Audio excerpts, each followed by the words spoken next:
Bagaimana Indomaret bisa menguasai sudut kota tanpa promosi gila-gilaan? Penasaran? Tonton video ini sampai selesai.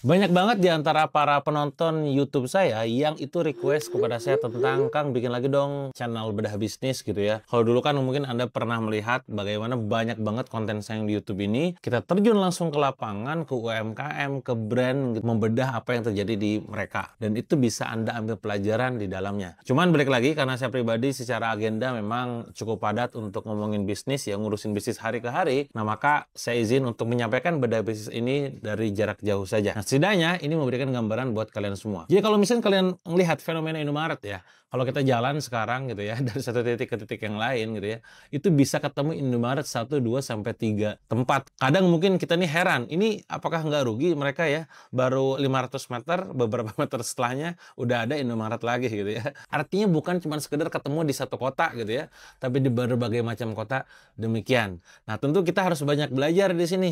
Kok bisa ya walaupun jaraknya deketan, tapi mereka ekspansinya luar biasa gila-gilaan.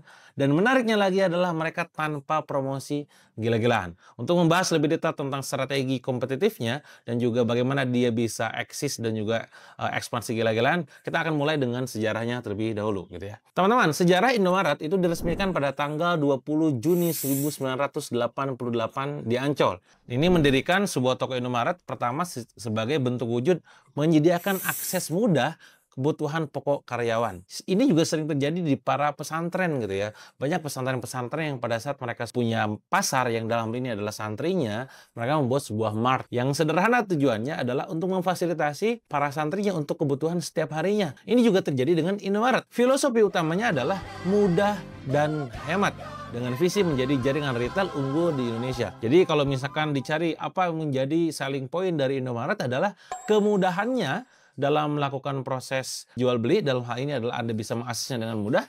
Yang kedua adalah hematnya. Di sini Anda jangan heran kenapa akhirnya dalam satu tempat kita banyak temukan Indomaret walaupun jaraknya cuma selisih berapa ratus meter doang. Karena pengen mudah diakses. Pada saat kita masuk ke dalamnya itu juga bisa harganya sangat-sangat terjangkau dan affordable alias hemat. Indomaret itu sendiri bukan hanya toko kelontong modern. Manajemen awal menugaskan karyawan sebagai intel untuk mengamati perilaku kebelanja konsumen. Layanan cepat, harga bersaing, nuansa nyaman jadi fokus utamanya. Kalau misalkan kalian perhatikan, dari satu Indomaret ke Indomaret yang lain, itu akan ada suasana nuansa yang sama.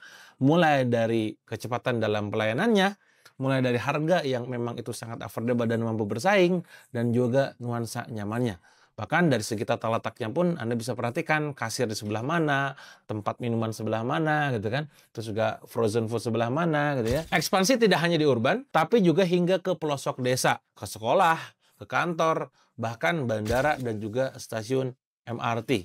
Nah, ini menunjukkan bahwa Indomaret ini nggak cuma sekedar menyasar segmen tertentu saja, tapi karena pengen mudah diakses dan juga bisa menjadi sebuah selling point di antara retail mart lainnya, gitu ya, akhirnya muncul di mana-mana.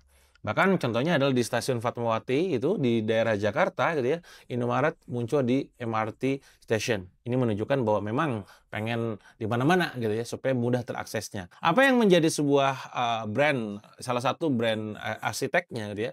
Kalau misalkan kita perhatikan sekarang sudah ada yang namanya sub-brand dari Indomaret yang dinamakan dengan Indomaret Point, yang dimana di situ menyediakan layanan jualan minuman gitu ya, dan tongkrongan sederhananya, gitu ya. Saya pribadi kalau misalkan sekarang ke Indomaret, seringkali nyari memang ada Indomaret Point-nya gitu ya. Nyari cemilan ataupun terutama di bagian minumannya, beli kopi dan sejenisnya ya. Gak cuma sekedar Indomaret Point, juga ada Indomaret Fresh. Di sini menyediakan supermarket mini yang memang goalnya adalah tadi penyediaan produknya lebih fresh gitu ya. Nah, poinnya kawan-kawan semua, kalau misalkan ngelihat dari track record terutama di bagian sejarahnya, biasanya sebuah bisnis itu akan ada sebuah yang namanya narasi besar, ada yang namanya visi besar. Indomaret didirikan dalam rangka untuk tadi, agar bisa menjadi mudah diaksesnya dan hemat dibeli produknya. Nah, ini yang menjadi sebuah latar belakangnya. Nah, sekarang pertanyaannya adalah, apa strategi keunggulannya sehingga Indomaret ini mampu bersaing dengan retail-retail modern lainnya? Yang pertama adalah strategi lokasi yang strategis. Fokusnya adalah ke gerai pinggir jalan besar, dekat pemukiman, sekolahan, kantor, stasiun, rumah sakit, dan masih banyak lagi. Di situ ada keramaian, maka disitulah Indomaret dibuka. Nggak ada spesifik khusus, misalkan tadi bukanya adalah di bandara, di stasiun, tidak demikian. Tapi apapun itu yang sifatnya walaupun jalan raya gitu kan, atau misalkan ada pemukiman, itu nongol tuh di situ di dalamnya ya. Nggak cuma sekedar itu, tata letaknya pun bisa dikatakan efisien. Nggak begitu besar, juga nggak begitu kecil. Secara lokasi tata letak ukuran rukonya ya. Kalau kebesaran ya juga jadi gimana? Mungkin itu yang dilakukan sama Indogrosir. Kalau misalkan Anda pernah masuk ke Indogrosir ya di lini bisnis yang lain gitu ya. Atau yang kekecilan juga nggak nyaman gitu. Nah maka ini cocok dengan ukuran demikian yang mungkin Anda juga bisa rasakan.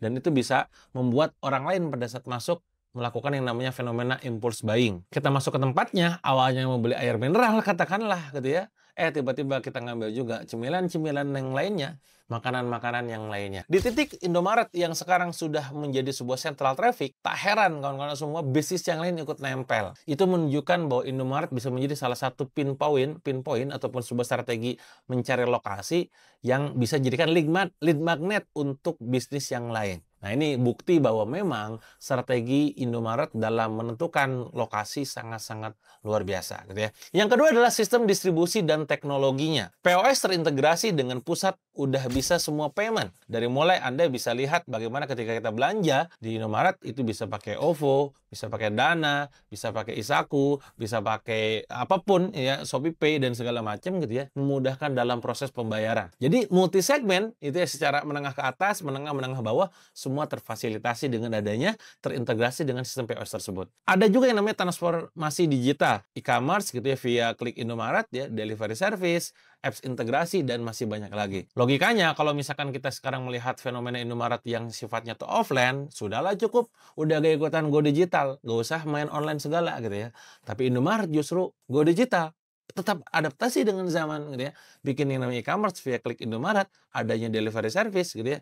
Bahkan saya pribadi dan juga istri seringkali ya kalau misalkan ada orderan-orderan tertentu ya delivery service gitu ya. Ini poin pentingnya, tetap beradaptasi dengan zaman. Pak, yang ketiga adalah tentang modal franchise dan keuntungannya. Di mana pada tahun 1997 Indomaret memulai sistem waralaba ini ataupun franchise menjadi yang pertama di bidang minimarket di Indonesia dan menerima penghargaan perusahaan waralaba unggul 2003 dari Presiden Megawati Soekarno Putri. Ini saking seriusnya melakukan proses ekspansi. Tentu akan ada banyak model scale up model yang bisa dilakukan. Entah itu kemitraan, entah itu franchise, entah itu autopilot, entah itu memang duit pribadi gitu ya.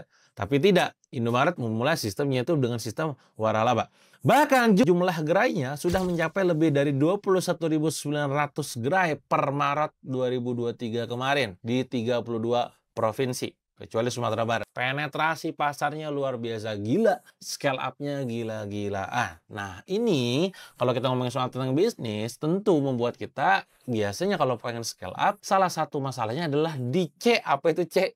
Capital ya, alias capital, alias duit modal. Nah, dengan fenomena skema franchise ini memudahkan orang lain yang punya duit nganggur gitu ya, di franchise kan gitu ya, mereka ambil, tinggal jalan. Sistemnya adalah sistem pasif. Tentu dengan catatan manajemennya kudu ngelolanya dengan cara benar. Apalagi model kepemilikan tokonya. 60% punya Indomaret, 40% milik franchise.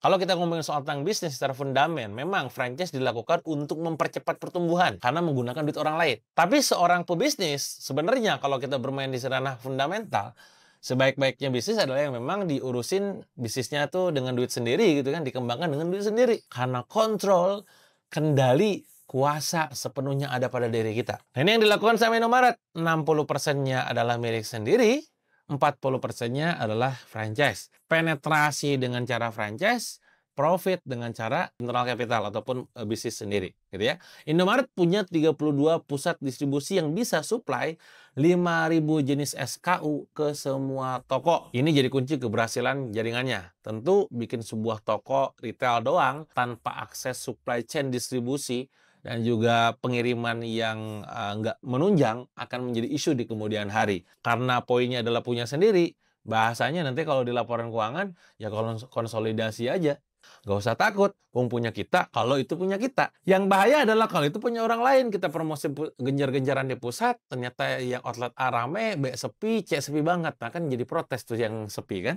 Nah tapi kalau punya kita enak, nanti walaupun satu sepi, satu rame, bisa subsidi silang bahasnya dari laporan keuangannya. Berikutnya adalah dari segi inovasi logo dan juga brand image-nya. Pada tahun 2011, Indomaret merombak logonya dengan desain warna merah, biru, dan kuning. Simbol keberanian, kedewasaan, dan keceriaan. Ya, di mana maskot si Domarnya itu semut gitu ya, menggambarkan kerjasama dan juga ketaatan. Ini salah satu upaya rebranding untuk memperkuat posisi di pasar. Bahkan kalau sekarang kita melihat dimanapun itu, katakanlah kita pada saat jalan gitu ya, dari titik kota tertentu ke kota yang lain, kita katakanlah mau cemilan ya, mau minum ya, bahkan mau ke toilet gitu kan, itu cari tuh Indomaret terdekat di mana, udah kayak solusi gitu kan. Dan nyarinya yang kayak gimana? Jelas tuh yang ada plat warna merahnya, birunya dan juga kuningnya. Nah ini menunjukkan bahwa brandingnya secara image gitu, secara logo, secara maskot gitu ya, secara warna itu sangat-sangat powerful dan kuat. Dan kalau udah ngomongin branding, kudu yang namanya konsisten.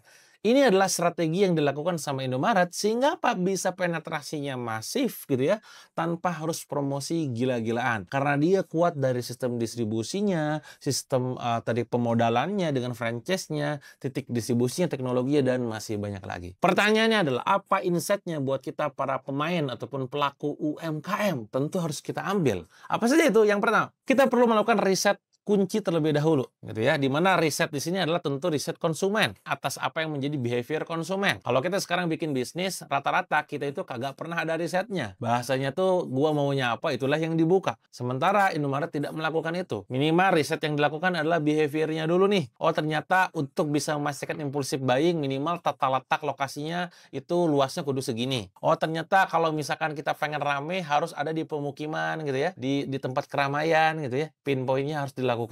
Itu riset. Riset adalah sebuah kunci, ya. Kunci untuk bisa mendapatkan data. Dan data itu nanti bisa kita pakai untuk bisa memutuskan sebuah keputusan strategis. UMKM bisa praktek nih riset sederhana. Contoh misalkan ada sebuah bisnis UMKM toko roti. Saya pernah menangani risetnya gitu kan.